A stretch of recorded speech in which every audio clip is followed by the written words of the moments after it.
Hi, you're listening to Slightly Off Center, a space for quiet observations on design, perception, and the shapes meaning takes in everyday life. I'm glad you're here.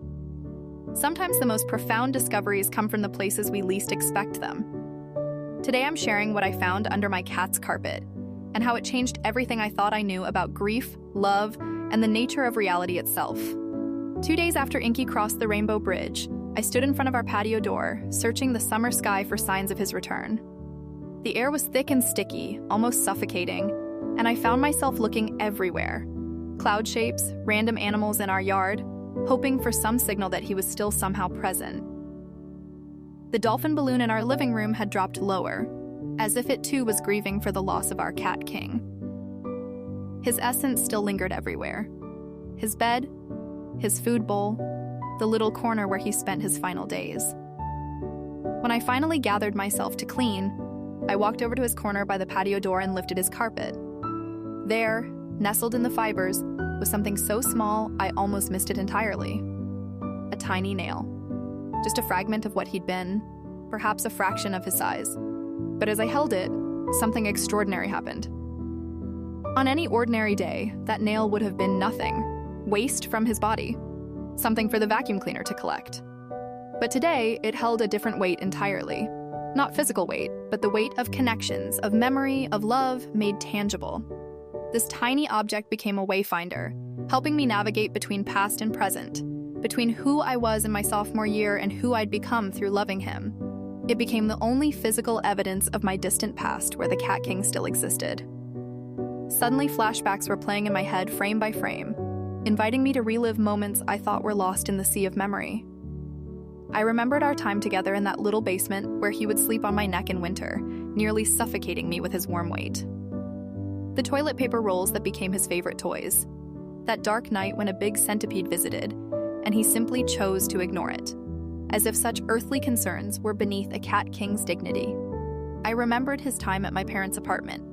The first night he almost jumped over the balcony railings, and how the next morning, when he gazed down at the street, he seemed to realize that people, cars, and buildings were rather small from his elevated perspective. There was also that time when I had to leave him there for days, and he waited by the door for my return. That's when I truly understood we were quite inseparable. These moments seemed so insignificant when they happened, but now, being recalled through this tiny nail, they created ripples across time and space. They were like breadcrumbs, one after another, leaving traces for me to rediscover the true meaning of our companionship. As I stood there holding his nail, I began to understand something profound about existence itself. All things seem to be two-sided. Without loss, we never learn to treasure. Without life, death has no meaning.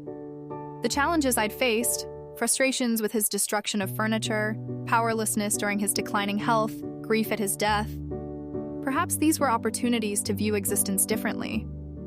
Everything, I realized, co-arises. Perhaps this nail wasn't just a leftover, but a manifestation of something much broader. The interconnectedness of all things is like a soft fabric we discover through our feelings and experience in this world. Just like this nail, it was connected to a much broader ecosystem. I began to trace the connections. From the kibbles he ate, made from chickens, plants, soil, water, sun, to the cremation that would return his body to soil, where trees would grow and transform into oxygen. The cycle never ends. And then I understood something that took my breath away. This single nail is the chickens, is the soil, is the sun, is the oxygen I'm breathing right now. Not just connected to them, it literally is them, transformed. Standing there with his nail in my hand, I realized this was not just grief, it was a lesson. Our little mark in this universe is not so alone after all. Everything transforms based on conditions, and perhaps the next time I look up at the sky, I won't just see part of him, I'll see him completely. Because the sky is him, just as he is the sky, just as this nail is everything, and everything is this nail. You know, when I first sat down to write about finding that nail, I thought I was simply processing grief. I had no idea it would become a doorway into understanding something the Buddhist tradition calls one is all is one. A year ago, I probably would have struggled to see these connections. Buddhist teachings felt abstract to me then, beautiful but distant. I wouldn't have even thought to pick up the classics like the Diamond Sutra or Zhuangzi. It started changing when I picked up Thich Nhat Hanh's How to Focus about a year ago. Slowly, these ancient teachings began to feel like practical tools rather than philosophical concepts. And then, just about a month ago, our Wednesday morning book club deepened this understanding even further through discussion and questioning together. What surprised me most was discovering that my deepest personal experiences, like finding Inky's nail, contained the same wisdom these ancient texts were pointing toward. The interconnectedness wasn't just a concept. It was right there in how grief transformed a tiny nail into a universe of meaning. Writing this piece taught me something about how insight actually works. It's not that we learn new information and suddenly understand. It's more like we create the conditions, through loss, through questioning with others, through paying attention to small moments, and then wisdom reveals what was always present. The nail didn't teach me about interconnectedness. Interconnectedness taught me how to see the nail clearly. That's what I find most moving about this whole process. Our most intimate, personal experiences aren't separate from universal wisdom.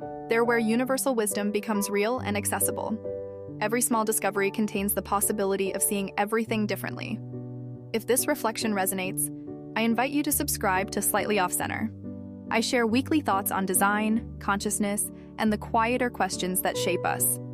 You can also find the written version of today's piece on my Substack. The link is in the show notes. Thanks for spending this time with me and for listening with such presence. Until next time, go gently.